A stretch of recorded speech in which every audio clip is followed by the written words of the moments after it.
All right, welcome back to Gambling Chronicles number 21. It's been about 2 months here since the last podcast. And I really thought by now I'd be cranking out more and more material, more guests, new equipment, etc. But, I guess it's like being a baby. You got to crawl before you can walk. And I just don't have the time to crank these out every week. So I'm not going to put any more like, hey, I'm going to be doing this by then anymore because I just don't have the time available right now. Every time I want to record one of these things, I always have something more important to do. So, and it's the stuff that I have that's more important to do is usually either family oriented, or something to do with, sports betting, or maybe I'm just spending a lot too much time trolling on Twitter, but whatever it is, what it is. So, you know, getting multiple topics together and, just getting a couple of hours to bang it out and, get notes down, etc. It takes longer than you think if you want to do a long form type podcast like this, where you're just blasting stuff off the note sheet that I have here. So, adding guests, it just would never work right now with the current situation that I have going in my life and with everything I have going on. I remember back, I don't know, when Joe Ingram's poker podcast started to get popular, he used to do the same thing, and he never delivered. He'd be like, oh yeah, I'm going to the World Series of Poker this year, going to shoot tons of content. And then, he probably filmed 2 podcasts over all those World Series since then. And I used to mock him for it, but now I'm kind of doing the same thing. But whatever, it is what it is. I'm just going to put these out whenever I can. I mean, if I could only podcast and that was it, I would, but it's not like these things are exactly paying the bills, nor is that what I'm expecting this podcast to do. But it's just the free time just isn't there. So that's that. So with football season coming to a close, usually that's when time would open up, but not this year. Just been super duper busy. I went to the Super Bowl, which was cool, which I'll touch on later on. Followed that up with like a 10-day trip. You take 10 days, you take 4 days to go out to the Super Bowl. There's 2 weeks. I'm not exactly getting a lot of efficiency on the business side when I do that, but I kept up with a lot of stuff. But when you come back, there's just so much stuff that's just backed up. So yeah, the 10-day trip, half of that was a Disney cruise. Strong recommend. I think I mentioned that on a podcast last year, but A+, Disney, especially if you have kids, it's the way to go. It's unbelievable. Food's good, boat's solid, doesn't get too rocky, get to hit some islands, daycare for the kids. I mean, the biggest daycare facility you could imagine, with all kinds of stuff for them to do, which gives you time to kind of unwind and relax. But, get back from that stuff. And then, there's all kinds of stuff just built up from the season that you kind of ignore, that I kind of ignored. Maybe a lot of appointments that I have, I schedule those for, after the football season ends, or, whatever the case may be. We're going from winter into spring. Everything at my house has been breaking. Anyone that has a house knows what I'm talking about. You just go through stretches where every 2 days something's breaking, and then everything's fine, and then 4 years go by, and then you go through it again. So just being a dad and a homeowner has been taking off enough time in itself. If you've been following me on X, I'm remodeling a room in my house into a gym, which is going great. Basically gutted the whole room, put in floors, painted it. Pretty simple. It's my home office, but, put like a nice state-of-the-art treadmill in there, home sauna.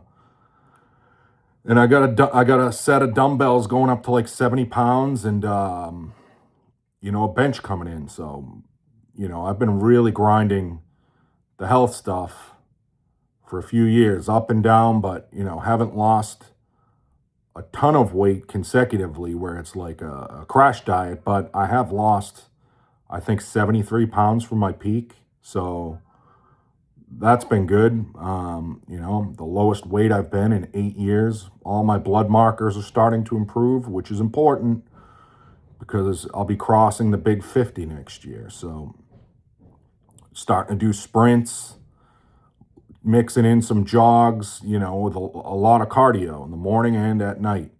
So, I feel really good about where I'm going health wise. And I've said this before, I'll say it again, you may think you're healthy and maybe you are healthy, but if you don't, really start working on this stuff when you're young, it's so much harder to do when you get older. You think you're going to be young forever, but that it's just not the case.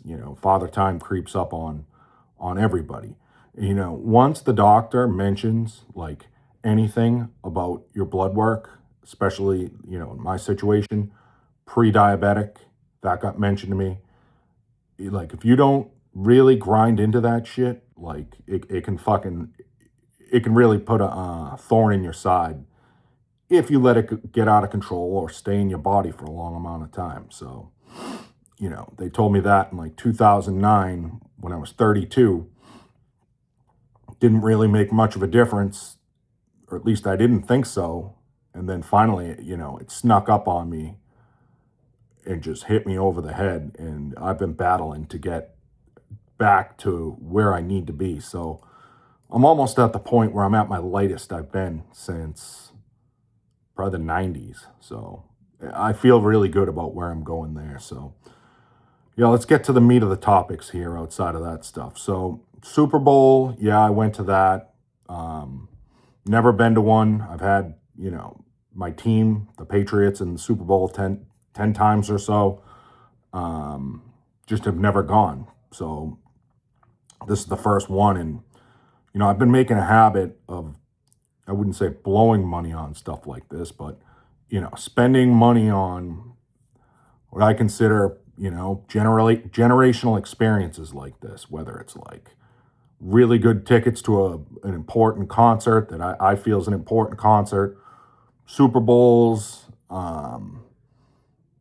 just being successful has allowed me to take my oldest son to, I took him to the Super Bowl, multiple NBA finals, stuff like that. So that's where, for the most part, outside of investing or saving or, putting work into my house or whatever, that's where I've been spending a lot of money on really cool stuff that I didn't get to do when I was a kid that I'm able to do with my oldest son. So that's been really cool. So for the Super Bowl, yeah, we stayed in San Jose.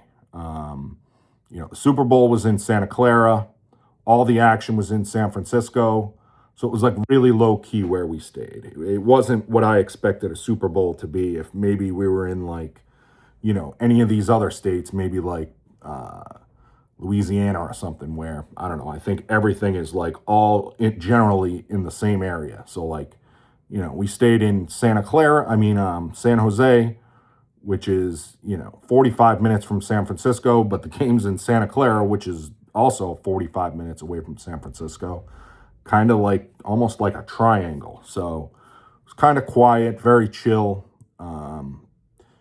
It wasn't great, because the Pats lost, but I'll tell you what, the ratio was probably 80% Seahawks fans there.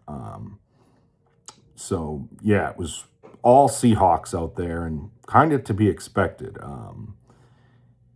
Just because the Patriots, they've been to 10 Super Bowls. So, and it's just a short trip from Seattle down to California that, I guess it's kind of expected for it to be that way. But, we had one experience in the game where, if I was in my 20s, this might have gotten pretty ugly if I was like drinking.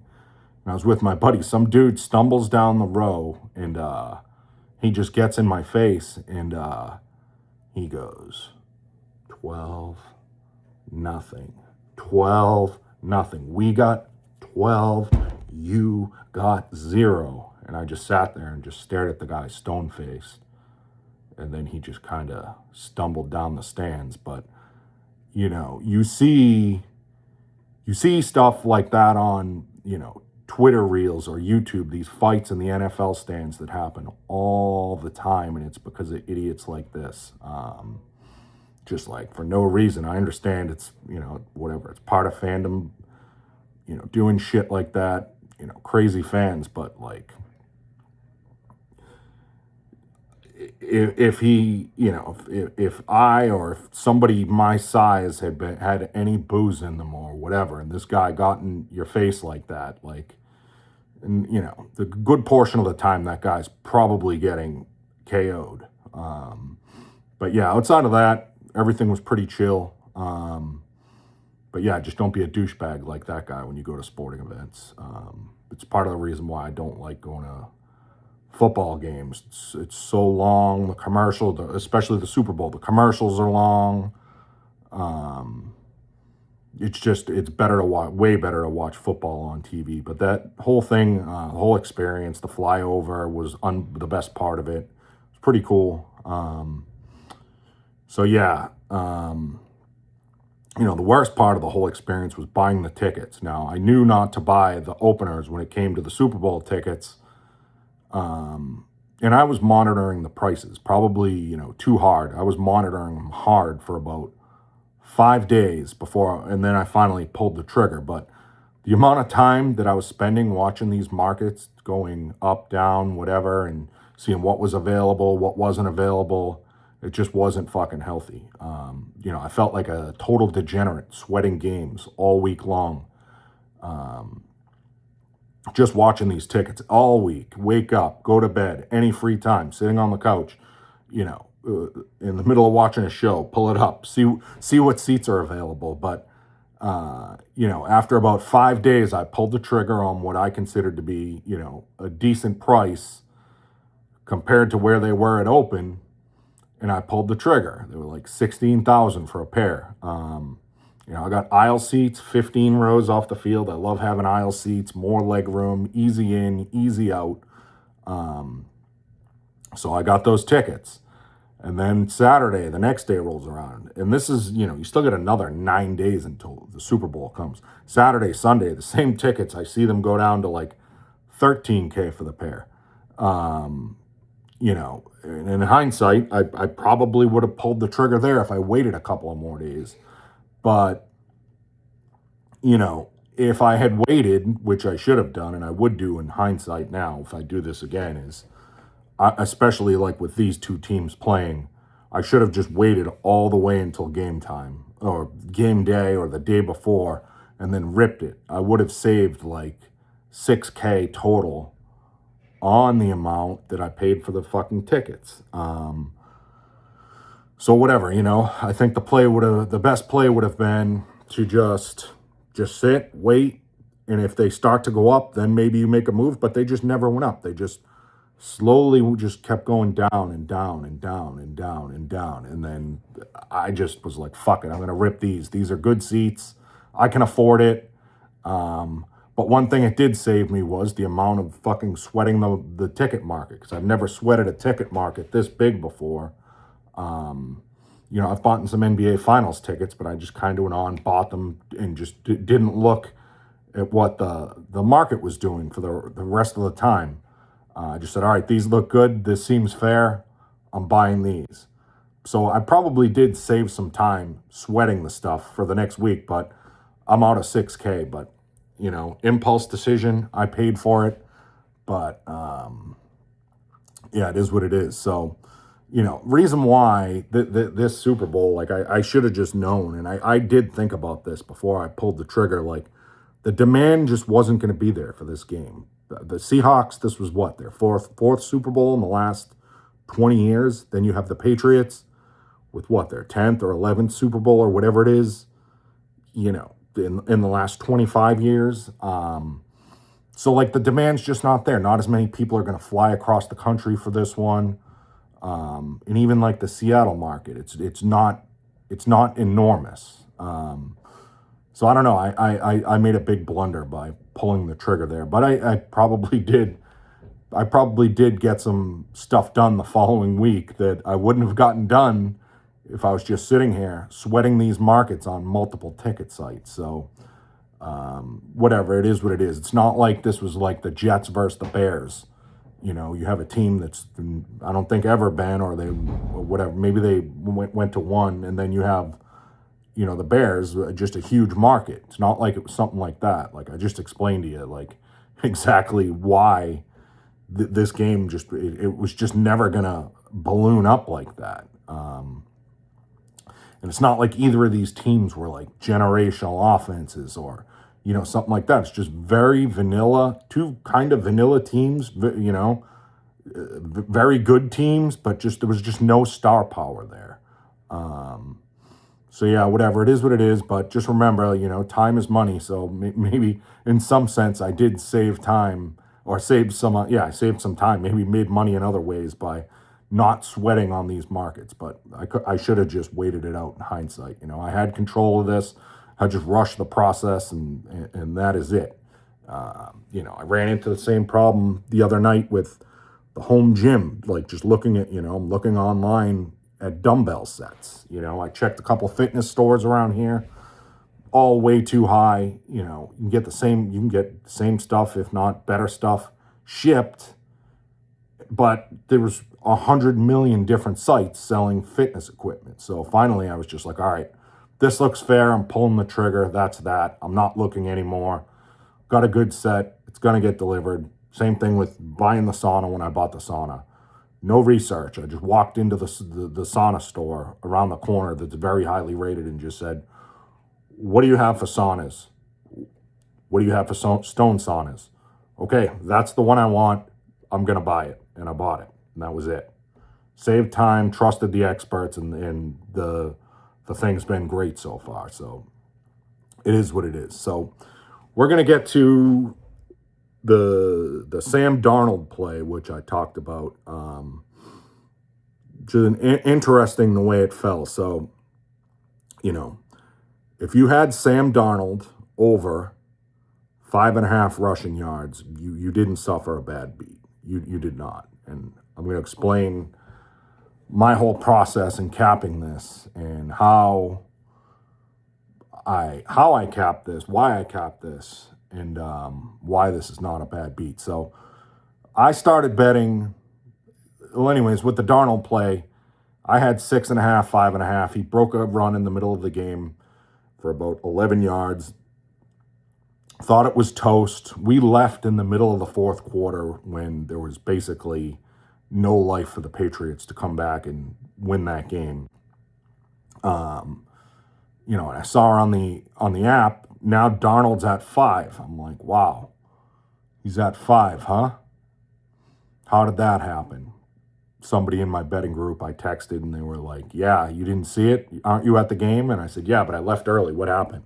So they explained to me he just took a handoff the wrong way, and he just ate the dirt. So he dropped down to 5. So now under 6.5, under 5.5, win. Anyone who had the over loses. So, you know, I popped that a few times early in the week after it opened. Looked high to me. Was high in my opinion.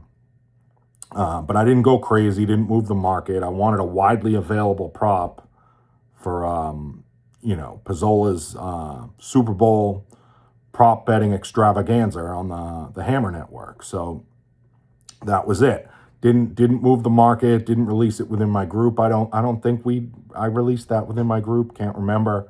But whatever. I gave out the 6.5. I think it steamed down to 4.5, maybe got bet back up to 5.5, and I think it kind of settled around there. So a breakdown of the entire play and why I had the under. I'll give it to you. So I mentioned in the past many times, when I handicap, I do everything by hand. There's no, you know, simulations, algorithms. There's no, you know, automated model that goes into this stuff. So I just use past performance game log samples. And in this case, you just look at the season's data sample, and there was 19 games played for Darnold. 12 went under, 7 went over. under 6, that's under 6.5. 12 under, 7 over. 63%. If you'd played it every game from game one all the way through. Game logs look pretty consistent all the way through. There weren't too many ups, there weren't too many downs. They were all very consistent. Fact is, if you bet this through the season at 3.5 rushing yards, over or under, you're looking at a coin flip. If every game was 3.5 and you bet over every game, you're a coin flip. Under, you're a coin flip. So maybe that's where the line should have been. Maybe a tick higher, maybe 4.5. Maybe you could argue 5.5. I don't know. Maybe you could argue that he's going to maybe run a little more, but because this is the playoffs, I'm not going to get into any of that stuff right now. The bottom line is it was 6.5, which I thought was too high. And my numbers just said that that's too high. Anytime you have something on a data sample like that gets into the high teens for like a Super Bowl game, and it's gone under pretty consistently over 60% of the time through the season on and under, then typically that's a play for me most times. Unless the only way is if like the usage changed or if there's some drastic mismatch that I'm aware of. But if you can find this type of trend on and under, it's usually a good play. If there is some drastic mismatch or some situation, or they put in some magic play into the playbook that they just never ran and then all of a sudden they run it, I'm going to lose sometimes on these. I'm going to get toasted. But, that's just the way the cookie crumbles sometimes. But the bottom line is when you get this deep into a season with these type of defenses playing in a Super Bowl, typically, you usually have a great defense and a pretty good defense. Something like that. Or they're both pretty good defenses. It's less likely there's going to be something drastic where some offensive skill position player is going to just all of a sudden, go to the next level. Sure, there are examples where it does happen, but I think by and large, over a large sample on every Super Bowl play I've ever made or any plays I've ever made on NFL player props deep in the season, you get a trend like this, the under is going to be a favorite, and it's probably going to win north of 60% of the time. The thing with Darnold, too, was like this year, his rushing game logs, there was a drastic drop from years past. Even last year, it's night and day if you look at how much he ran last year, how much he ran this year. Is he capable of running? Probably. Is he an athletic quarterback? Yes. And, bottom line is like, a third of the games he played this year, he had 0 rushing attempts. I think a handful of games he cracked just 10 yards. And then you get a few games where he's hitting the top of his range, 6, 7, 8, 9, which I would consider most likely most of the time that the majority of time when he goes over that, he's going to land in that range. He lost 6 yards on a busted play towards the end of the game, and that's just a football play that happens from time to time. That's all it is. It's a football play. It happens. It could have happened in the first quarter, could have happened in the second quarter, could have happened in the third quarter, but it happened to happen in the fourth quarter. So go back, listen to the first podcast I did on the Dylan Raiola rush play. We targeted that because we had data we felt was very good to fade Dylan Raiola's rush, and we did it. We made a bundle, and I think the biggest play we had, the same thing happened. They had a huge lead. He ran the wrong way, or the running back ran the wrong way, and he just got buried, and we won the bet that way. It's part of the game. It counts. You want to call it lucky, you want to call it a bad beat, you can, whatever, but it's not. A win is a win. It's a football play. The bottom line is my calculations show that this is going to win 60% of the time. It's going to lose, the under is going to lose 35 to 40% of the time. So this is just one of the 35 to 40% of the times that it loses. Doesn't matter how it happened. It's going to lose 35 to 40% of the time. That didn't happen today. So, if you call that a bad beat or lucky, if you had the over, then I'm going to call the unplanned run when the pocket collapsed and he just spun out of nowhere and ran for 11 yards. I'll call that lucky. And if I lost, then is that a bad beat? No. So bad beats, they don't exist. They only exist in your head. So whatever, it just doesn't matter when the play happens. Plays happen in football games. All that matters is the final fucking box score. That's it. And that's the beauty of having unders on rushing props. Guys get injured. You have absolute animals and freaks of athletes, just absolute savages. The best athletes in the entire world, the best 300-pound athletes you can find, the best, 250-pound, 230 to 260-pound linebackers. Over the course of a season, these guys are going to be nicked up by the end of the year. They're not going to be healthy. All it takes is one hit, to somebody. The right type of hit, a concussion, whatever. These guys will get hurt. It just happens sometimes. Sometimes you benefit that way. People get hurt. And then, whatever. End of the game situation, you can benefit on these broken plays, where quarterbacks, they're just going to eat the ball. They're not going to try and do anything to do anything to save the play because they have a big lead, which is what happened in this case here. I don't think he was dead to rights. He could have, if they were down, he could have made some type of a play or got rid of the ball, but he just ate it, which was the smart play in a Super Bowl. And it's just a football play. That's all it is. Or you can get the kneel downs like Mahomes had with the 49ers versus the 49ers a few years ago in the Super Bowl. It's a football play. It happens. They wanted to kill the clock. It happened. I think there was another one this year with Fernando Mendoza for Indiana. He ran backwards like 50 yards, and I think he ran out of the end zone or something. Just shit like that just happens. It's part of the football game. So yeah, that's pretty much it. So end of the day, not a bad beat for you over bettors. It was the under was the right side, unless you have some type of model that says it wasn't. Mine says that the under was the sharp side. Maybe it was, maybe it wasn't, but I just know that how I cap that, I do that 100 times, I'm probably winning north of 60%. Otherwise, I wouldn't have a podcast and I wouldn't be talking to you right now because I wouldn't have any money. So yeah, that's pretty much how the castle was built, on plays like this. So yeah, that's pretty much it on the Darnold thing. And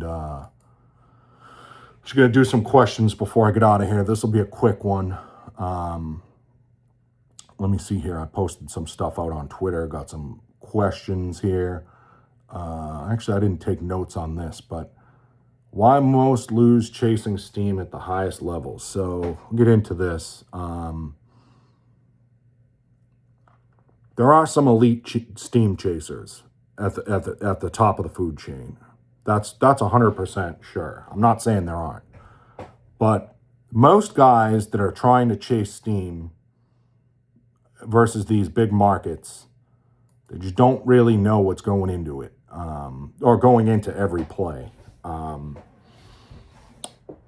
There's guys out there that can fake the market, hold the market all day. You think you got a really good one.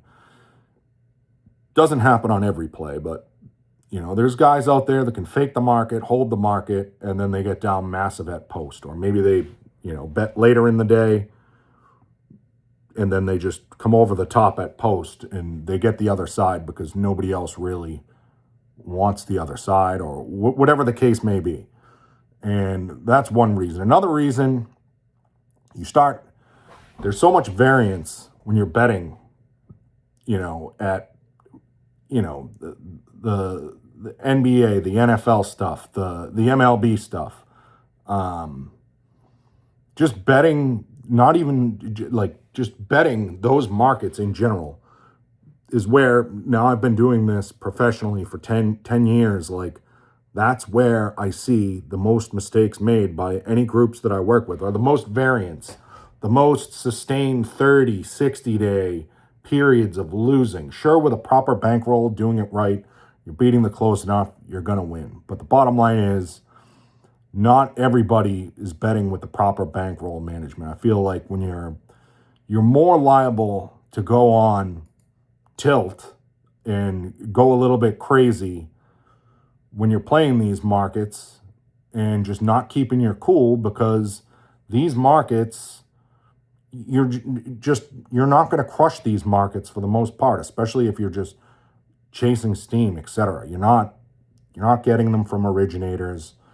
You're going to have, your margins are going to be so thin. And another thing, when you're betting into high limit accounts on stuff like this, all it takes is to get stiffed once or twice, and that could ruin your year or 2 years. I know a guy who gave this guy accounts. I won't mention his name, but he'll probably listen to this. But he was giving some guy accounts, and I think the guy up, down, and he'd been dealing with this guy for 4 years. And the guy I know that was giving him the accounts probably had a piece. He definitely had a piece of the accounts. He's counting on this guy to win. This guy won, I think, a couple $100,000. And my buddy went, collected the money, or he got the money, so he paid the guy his share. And then the guy goes off and loses like $400,000 or something the next week. Comes time to collect, and he didn't have a dime for my buddy. So more often than not, at these levels, when people are betting with these thin of margins, they get into not every group, but I think you're going to run into more people, and you're going to have bigger figures and bigger swings and bigger stiffs that could just throw a thorn into your side. And that's what happened in this case. Same thing with another guy that I've been working with for a couple of years. So this guy, he went broke last year. He said his partner stiffed him. He did a pretty good job all year paying back all the people that he owed money when his partner stiffed and left. So he's paying everybody back, kept his reputation intact. And then all of a sudden, I was giving him some accounts through the fall. Sharp, smart guy, giving him accounts through the fall. He won, I think, I would guess September, October, November, December, out of about 16 weeks, he probably had 13 winning weeks. Crushed. The losing weeks weren't bad. And I got him these accounts, gave him a piece of these accounts, and then he started asking, can you get this account or that account or this account? And I got him some more high limit accounts. And then all of a sudden, the bet size goes up, and, we go from betting X amount a game to 4 times as much. And yeah, he's beating the close on a lot of this stuff, but before you know it, like within a couple of weeks, now with these higher limit accounts, all those profits from the fall are gone, and then some. Probably toasted like $200,000 or something like that, of which, I'm responsible for, half of that. So, take a rip there, you lose.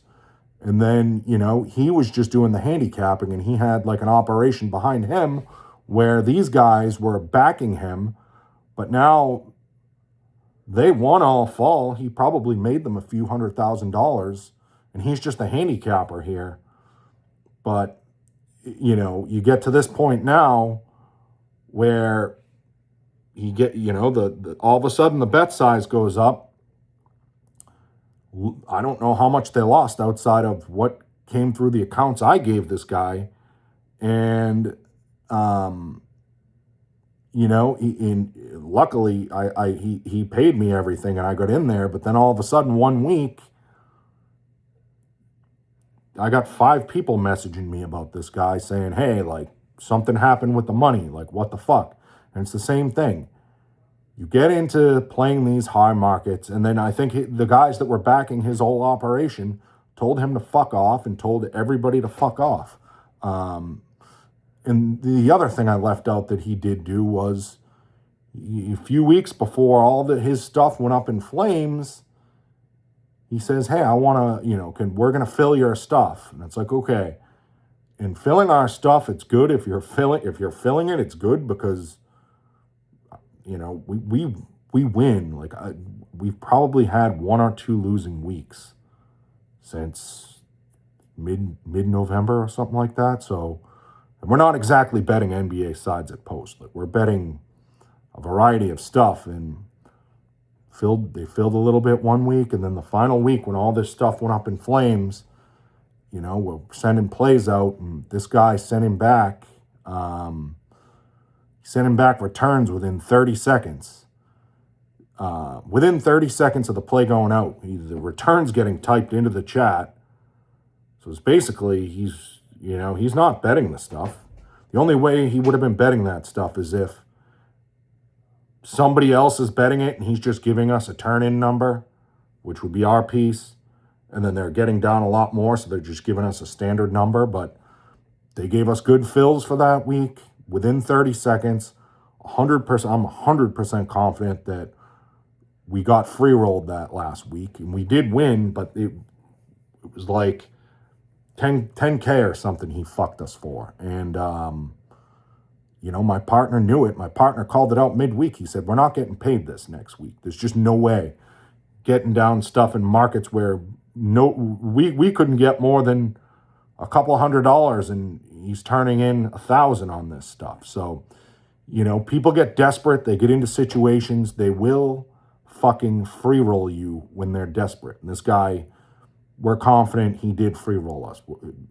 Hopefully he pays us back. If he has any honor, he will. But you just never know. The other guy that fucked my buddy out of the 400K or whatever it was, there was something in there. I might not have the numbers exact, but they're close. Like, that guy told my buddy that, sorry, he can't pay him anything right now because he's starting a business. My buddy was like, what do you mean you're starting a fucking business? Like, how do you have the money to start a fucking business? And then the guy was just like, oh, it doesn't cost me anything to start this business. It's like, okay, whatever, dude. So you just got to be careful who you're dealing with. And it just seems like, to me, the most problems you're going to run into are at those highest levels in those markets, dealing with decent-sized numbers on credit accounts with people who just don't have money. Like, there's some people out there that have actual money, that pay taxes, and they have money in the bank. Everything's kind of structured in a sense as to where, if I owed somebody a certain number, I would be able to go and get the money. But a lot of these guys, they live off of, like, quote unquote dirty type money, and they're just throwing it here, throwing it there, throwing it here, throwing it there. And they just, when push comes to shove and it comes time to pay, sometimes these guys just don't have the money. And it always seems to be these guys that are betting on these higher limit credit accounts where, where the edges just aren't that big. If you're betting on a bookmaker, a penny clone, or whatever, like, chasing steam on those fucking accounts, like, you're just not looking at a high ROI. So the bottom line is the margin of error there is just so small. And if you get stiffed, there goes your year. So that's why, like, I've always preferred to be a guy that's, 10,000 paper cuts. That's it. Some people out there want to kill you with a gun. If I'm going to kill you, it's going to be 10,000 paper cuts. And if you let me just keep taking that paper and running it across your fucking neck 10,000 times, then, eventually those betting units are just going to add up. And I don't put myself into situations where I'm going to owe figures that big, to anybody. I just want to just keep cutting you that way. It was the same way when I played poker.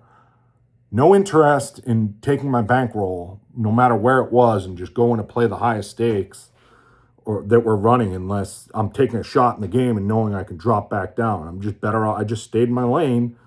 I know what I win at. I know it's a high ROI. There's very low variance, and I just print money. You just print money that way, and it's kind of the same way now. But everybody wants to win different ways. It's just that I just don't think that's the best way to go about it. It's probably the best way to get rich in this business if you're doing it right, but it's just so easy for it not to go right. So let me see here. I'm gonna outside of that, let me get to some stuff here. Got some questions here. Health stuff. Yeah, if anybody wants to do any potential health bets with me here, I'd be interested. I'm down 72 pounds. I could probably lose another 70. Anyone wants to do a weight loss bet? How about grabbing a basketball rim? Haven't done that since probably 1994. Sub 5.5 40-yard dash? I don't know. How about a 300-pound bench press? Parlay all three? Anybody interested? Hit the DMs. Serious inquiries only. So yeah. Really drunken night at Sloan too. I jotted that in. Coming back from it. Yeah, like I've mentioned before, I'm a 0 to 60 guy and I'm faster than most when it comes to drinking. If I get to 6 drinks or 7 or 8, no, if I get to 7 or 8 drinks, if any shots or anything like that come in, there's a good chance I'm getting to 25, 30 drinks, which probably is what happened the one night at Sloan a couple weeks ago. Wound up, in my hotel room with a couple guys just hammering down some proper 12. Just got totally wasted. Didn't sleep a lot. Woke up on the carpet floor. So bad of a fucking hangover. And then coming back from it, the guilt. And I fucking hate that feeling. And I haven't had that feeling much as a parent. I try to, I don't really even drink that much anymore, but it just ruins, time with, things that you have to do, stuff with your kids, etc. Because you just don't feel great. And again, like most people don't drink like that, but that's in my bloodlines. That's the way my dad drank. That's the way my brother drinks. And I don't even really, I used to do this 2-3 times a week. I go off like this maybe once every couple of years now, but the more and more I get that feeling of a nasty, drunken hangover, the more I just don't want to drink anymore, because the guilt, not remembering maybe the last hour or two of something like this, it's just fucking, it's hard to come back from mentally. It takes me like 5-6 days to just mentally recover from a fucking hangover like this. But I feel good now, and it's just, but looking back on it, just don't want to put myself in those situations again. So let me see, what else do we got here? Calvin and Hobo. Question. On your way up, how do you educate potential partners about tax law? This is the number one reason I'm getting no's from people who would otherwise be interested if that was not a concern. Okay, so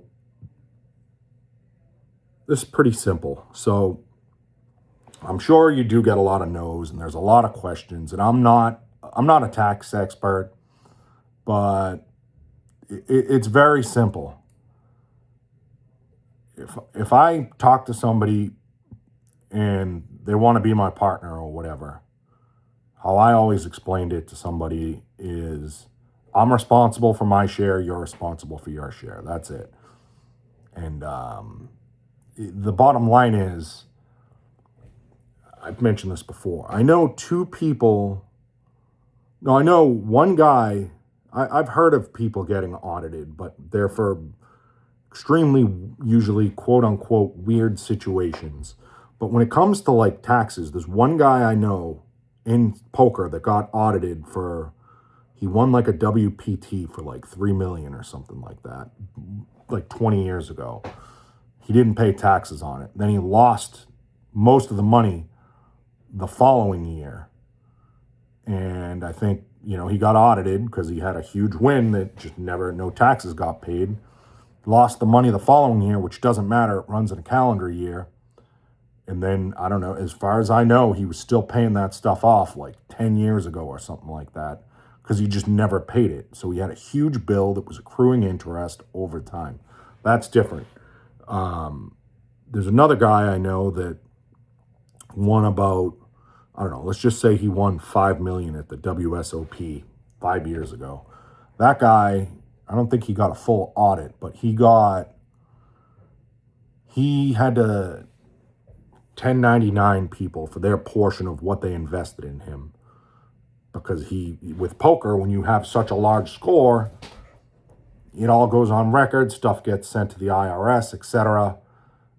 And the IRS they didn't audit him, but they just couldn't wrap their heads around how he took in X, Y, and Z, and then he 1099'd all these people, and they just couldn't wrap their head around why it was that way. And they were trying to get him to pay the whole thing, and he's just like, there's a paper trail here of everything that happened with all these people. Now this stuff seems to come up more in poker situations like this. I don't really know anybody that's been audited with the sports stuff. And part of the reason is probably because nothing gets sent. The only way any forms get sent out to like the IRS, etc., is if you hit a parlay or something like that, or a payout. It's got to be like 700 to 1. It doesn't matter. You could go in and bet sides and totals on a DraftKings app. Let's just say this would never happen on most DraftKings unless you season the account, etc. Let's say you win $500,000 in the course of a year. No tax stuff gets sent out. It's the honor system. You should just be paying that because that's how the fucking laws are written out there. Like, you have income that goes into your bank account, you owe the fucking money. So that's pretty much it. And that's what I've always told any partners. Like, I pay my share, you pay your share. That's it. If you have 20% of the account, then you owe 20% of the taxes. Whether you want to pay them or not, that's completely up to you. It's not it's not for me to decide how somebody else should do their taxes or pay their taxes. I just know that if somebody gave me an account and I win 80% and they get a free roll on it or something, and I have 80% of the wins and I get paid 80% of the wins, well, then I'm going to pay on 80% of the taxes. And they can do whatever they want with their 20%. If they want to pay them, pay them. They don't want to pay them, then that's completely up to them, and they would have to face the consequences if they ever faced an audit.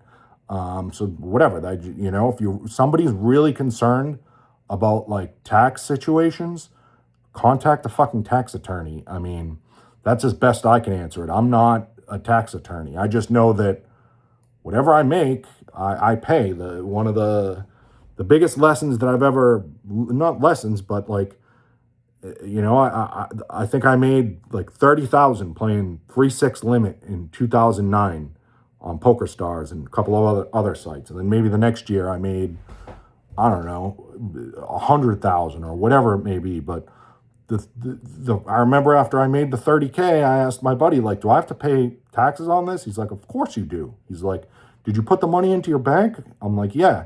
He's like, well, even if you didn't, it's income that you have, but money that goes into your bank, you have to pay taxes. If you don't, then you're just avoiding what you owe. He's like, do you like to sleep at night? I was like, yes.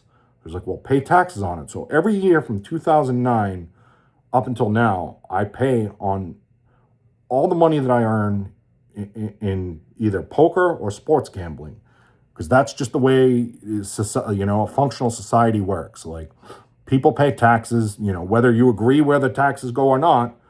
You live in this country. That's what you got to do. You pay on what you owe.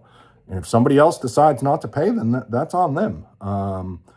But yeah, it's basically it's every man for himself. And again, I've never gotten, and when I say every man for himself, it's every man for themselves, meaning you owe what you owe. If it's 20%, you owe 20% of the account. I owe 80% of the account.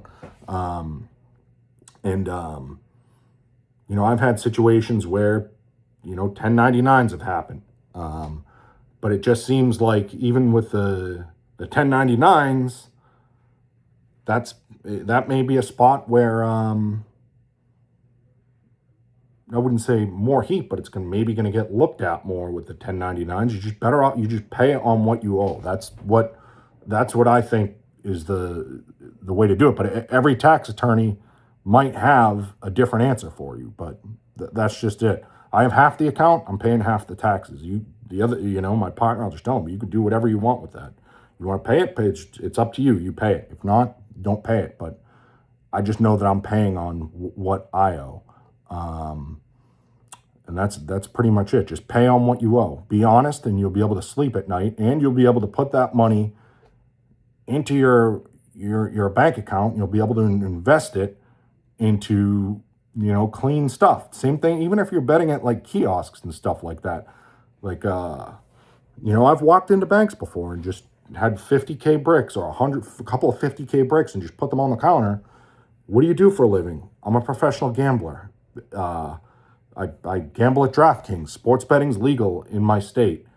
I don't have to tell them that, but I'm saying that to you. But that's just how, whatever. They take the money, they put it into my bank account.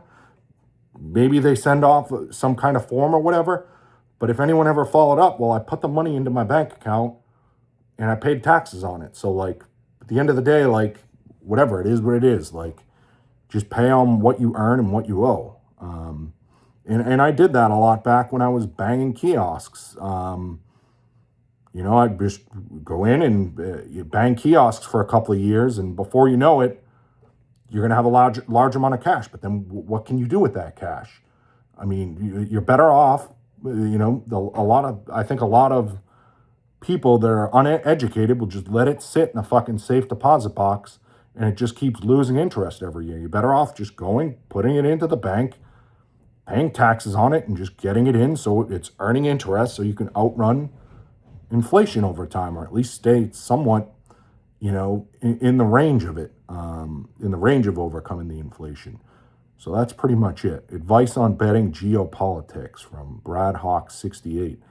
I don't bet politics or geopolitics.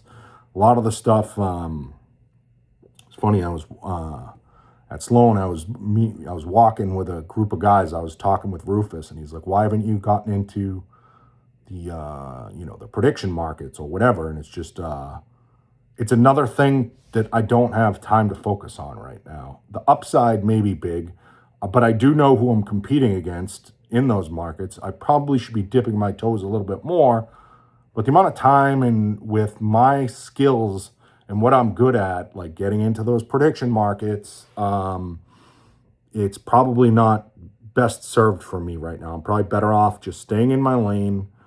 I'm pretty confident that I should do pretty well doing what I'm doing. And then eventually,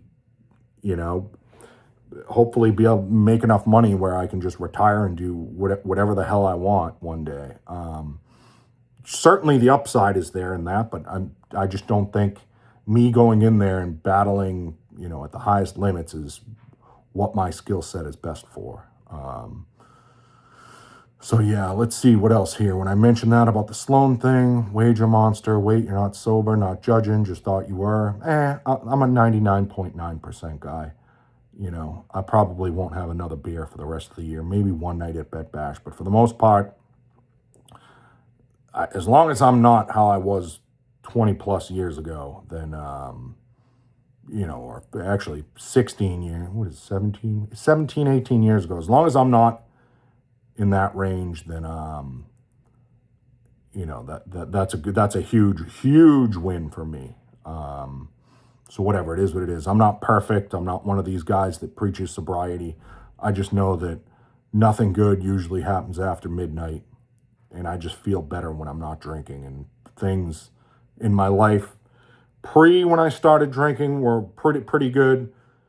And when I started, with drinking, whatever, from when I was 15 all the way until I was 32, that 17-year span just wasn't wasn't a good time for me, and I've progressively gotten better and just learned a lot in life since I've gotten quote unquote clean. Longest period of losing between bankroll peaks since you became a winning bettor. This is from Bob 922597878 Bob. Longest period of losing. I don't even know. I like I'd mentioned earlier, like I don't lose for that long of a period of time. There's one stretch I can remember in like 2017 or 18 where I broke even for like 8 weeks, and it felt like I was like fucking dying at the time. I didn't know what was going on. Did I lose my edge? Just so happened that at the time I just was betting on the tougher prop sites because all my other soft prop accounts got nuked, and just betting probably marginal plays that the period of the season guys were playing more. I didn't have the usage stuff down, and whatever. There you go. Like even this year, like we maybe had 3 weeks in a row in the fall or 2 weeks in a row where we lost and felt like the sky was falling. But I try to put myself into positions, like I mentioned earlier, where I'm killing the books with 10,000 paper cuts. I'm not looking to hit them over the head and bet these massive amounts. I just want death by 10,000 paper cuts, so I don't have to go through those periods of losing and variance and etc. When losing, how do you assess if you still have an edge? In most cases where CLV is less reliable. I mean, the bottom line is the most stuff I have to assess now is with other originators, and usually I'll have a conversation with somebody if we start working with them and they're originating, and it's like, hey, what do you bet? What's your edge? How much do you win? And if they're consistently losing for even 2-3 weeks on the markets that we want to bet, then maybe their edge isn't what they think it is, or they're only betting stuff on certain sites where, maybe they're just betting on Bovada and getting all the soft stuff. Then they come and then they're getting stuff down where they're getting huge amounts on some stuff, but maybe 10% on like a soft derivative. And then you find out like maybe their edge isn't what it is. And I guess it's the same way for me. It's more, I would say my edge has died off in college football player props every year. Still have an edge, still win, but I can tell by the market moving, when the market's moving, what I'm betting, how much stuff's getting bet back the other way. There's just a lot more information out there that's telling me where my stuff is good and where my stuff is bad. And you can see it with the results. Actually, this year with one of my partners, with just college football player props, I think we were in the red for just with him and betting high volume. We were in the red going into right around December this year. We wound up winning for the year. I think we cleaned up in December for the most part, and we won, but it was clear that edges that we once had are starting to vanish quicker than they were in the past. There's just more people in the market. The openers are more efficient.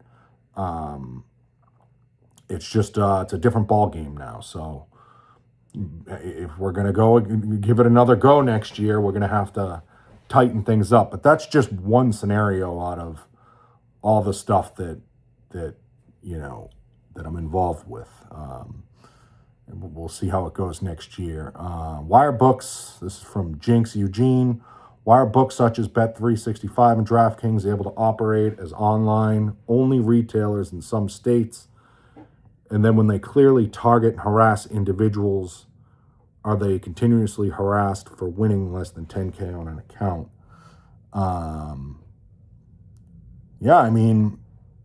They're able to operate because they grease people. Like New Hampshire just signed a deal with DraftKings, which is probably a good deal for both of them. Sure, there's money getting greased in some places, and the bottom line is the states don't know what's going on, and they don't fucking care. The only state that seems to be showing an interest in like the limiting and all that stuff is Massachusetts. But even then, like, what does it matter? Like, what is going to happen with that? Nothing. Big deal. They let you know you're limited or whatever.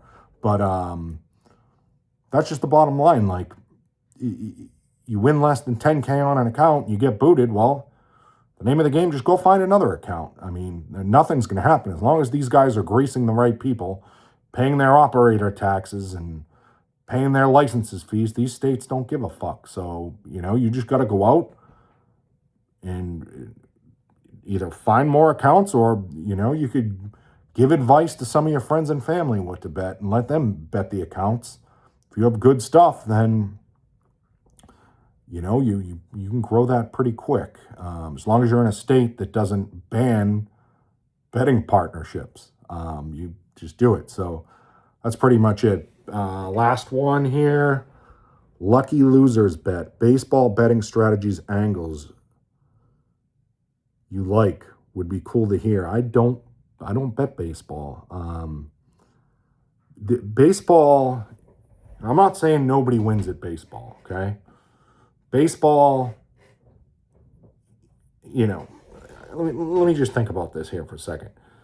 Baseball is by far, in my opinion, the one sport where I've seen where, when I was a degenerate, where my money went the fastest. There's games every day, every single fucking day there's games. And just got torched when I was a degenerate bettor. We had one of, I would say, the top 5 sharpest groups in the country or in the world, 8 years ago or so, betting baseball, beating every close for like 30 to 60 days, just, by 30, 40 cents and just getting toasted for so many units. 100, we lost like 100 units or something like that before we pulled the plug. Smoking the close. Another example there of what I was talking about earlier. You smoke the close for 30 to 60 days, and so many things can happen in baseball. Just with the heat, the ball, the way an eighth of an inch or even just a pinch of a ball hitting the bat a certain way changes everything.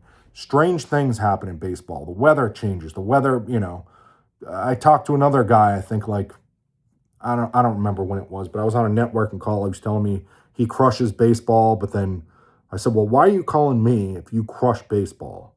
Like, shouldn't you be a gazillionaire? And he's like, well, we started off really hot and then we lost it all. And I'm like, let me guess, it started to get hot out and then you lost all the money. Yes, that's what happened. That's what he told me. That's exactly what happened. How did you know? I'm like, well, I've heard this from many people before. I think Rufus has talked about this, like when he was betting baseball when he was younger. Had some model where it just crushed up until the All-Star break around there, and then it just fucking, the heat comes, everything changes. Everything just, the ball starts flying everywhere. And I'm not saying nobody wins at baseball. I work with a guy who beats all kinds of team props, team totals, first fives. And I think he bets sides and totals too, but we don't do anything with them because we don't want them for part of the reasons I just told you. It doesn't feel good either. It also doesn't feel good either to just crush sports from September till baseball, pretty much variance free, and then you jump into baseball, and like I said, it feels like there's more variance there. Models just break for particular reasons. The sport changes every year. Maybe you could get on the right side and be ahead of that stuff and print money, but by and large, that's where even like handing accounts off to people for the last 10 years. If I have extra accounts and they have them through, nobody's that I've worked with is consistently crushing baseball. And like I said, if I'm going to grind from September until now, more or less variance free, why do I want to all of a sudden jump in and bet baseball? I mean, I guess it's cool if you take off and you're on a rocket ship and you print 200 units for the year betting sides and totals, but it feels like nowadays that's fewer and farther between. And then knowing when how much you have to adjust for, what's going on in the market with weather and all of that stuff. I had another call with another guy last week that was telling me he crushes baseball, and it's like, it almost feels like when somebody tells me they crush baseball, that they're just fucking lying to my face. That's how it feels. Whether it's true or not, I don't know. But like, I guess it's worth investigating. But it's just, we don't need it. It's just more of a fucking headache. I'd rather have less stress from now until football, tune things up, get the operation ready for September, and then just hop back on the joyride and go from there. I'm not saying people don't win, but personally, I don't know anybody that is just absolutely smoking baseball. If they are, then God bless them. You can have it all. I'd rather stick. Another guy told me last year, player props, told me he was up, I don't know how many units. He said he won like, I don't know, 1,000 units the year before on player props. He showed me all the data. I knew he wasn't lying to me about it. But the bottom line is, the stuff that you can get down widely available, it's not the stuff he was betting on. He had a casino to himself that copied another book's lines. The lines stayed the same. He was able to go in there and just, they're moving in other markets, but he's able to bet in this casino because they didn't move off of the national market they were copying from. So, now we're betting his stuff and it didn't win, or if it did win, it barely won. So like, I don't know. I don't really bet baseball. Don't have any strategies or angles there at all, except for to stay away, stay refreshed through the summer, enjoy yourself, come back in the fall strong, and then just start crushing college football and some player props and NFL player props and stuff like that. Again, there's probably guys out there that are printing heaps, but by and large, for the most part, I think most of the people that say they beat baseball are pretenders. And I can think of it. I probably had 2 or 3 calls with people like that. And it's like, well, why are you calling me? And last thing I'll leave off on this was, there was another guy telling me he's beating NBA at post. This was a couple weeks ago, 13% at post. I'm like, well, what the fuck do you need me for? Why are you calling me if you're beating NBA for 13% at post? Well, went on a downswing. My model was broken, and I didn't realize it until it was too late. Well, I don't want to invest in that. Like, and how do I even know if that's fucking true? It just feels like if somebody's coming to me, unless like they have a reference from somebody super legit, but then why wouldn't they be working with that guy? You come to me and you're like, hey, I can beat NFL sides and totals at post, or I can beat NFL sides and totals, period. You probably don't. And that's probably, and if you did, you'd just be able to scale it. You just bet more and more and more and more and more.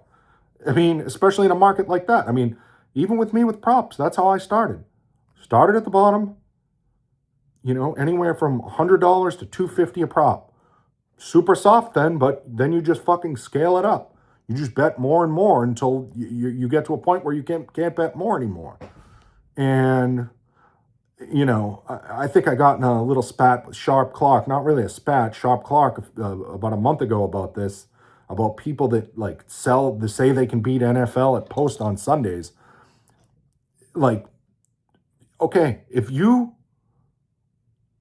can't scale it yourself and you're selling the information on Sunday, then I just don't, you're probably in the wrong sport. Go find something softer and make money. And then if you're that good at NFL, dump it into the NFL and then get your sample with more money throughout the season. It just in 99% of cases, people that say or think that they can beat the NFL, the MLB, or the NBA probably don't. And the 1% that do, I probably know them, and they're probably getting it all down by themselves, and they don't need help, or they're already connected. So keep that in mind. It's just the small margins up the top, like I said before. Everybody thinks they win. Everybody thinks they have a winning strategy to chase steam, but the bottom line is not everybody does. So that's about it. Don't know when I'll be back, but good chatting with you guys.